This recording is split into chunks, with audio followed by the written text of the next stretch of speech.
I've submitted my statement for the record, and I'm not going to repeat it here this morning. I thought I would just offer some very brief introductory remarks, and then I would welcome your questions. When I was appointed FBI Director in 2013, I understood that I served at the pleasure of the President. Even though I was appointed to a 10-year term, which Congress created in order to underscore the importance of the FBI being outside of politics and independent, I understood that I could be fired by a president for any reason or for no reason at all. And on May the 9th, when I learned that I had been fired, for that reason, I immediately came home as a private citizen. But then the explanations, the shifting explanations, confused me and increasingly concerned me. They confused me because the President and I had had multiple conversations about my job, both before and after he took office. And he had repeatedly told me I was doing a great job and he hoped I would stay. And I had repeatedly assured him that I did intend to stay and serve out the remaining 6 years of my term. He told me repeatedly that he had talked to lots of people about me, including our current Attorney General, and had learned that I was doing a great job and that I was extremely well liked by the FBI workforce.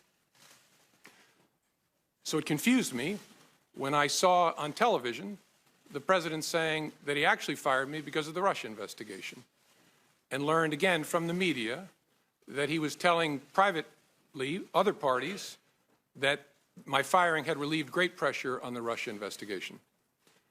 I was also confused by the initial explanation that was offered publicly that I was fired because of the decisions I had made during the election year. That didn't make sense to me for a whole bunch of reasons, including the time and all the water that had gone under the bridge since those hard decisions had to be made. That didn't make any sense to me. And although the law required no reason at all to fire an FBI director, the administration then chose to defame me, and more importantly, the FBI, by saying that the organization was in disarray, that it was poorly led, that the workforce had lost confidence in its leader. Those were lies, plain and simple. And I am so sorry that the FBI workforce had to hear them, and I'm so sorry that the American people were told them. I worked every day at the FBI to help make that great organization better. And I say help because I did nothing alone at the FBI. There are no indispensable people at the FBI.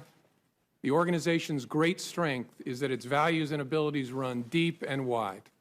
The FBI will be fine without me. The FBI's mission will be relentlessly pursued by its people, and that mission is to protect the American people and uphold the Constitution of the United States. I will deeply miss being part of that mission, but this organization and its mission will go on long beyond me and long beyond any particular administration. I have a message before I close for my former colleagues of the FBI, but at first I want the American people to know this truth.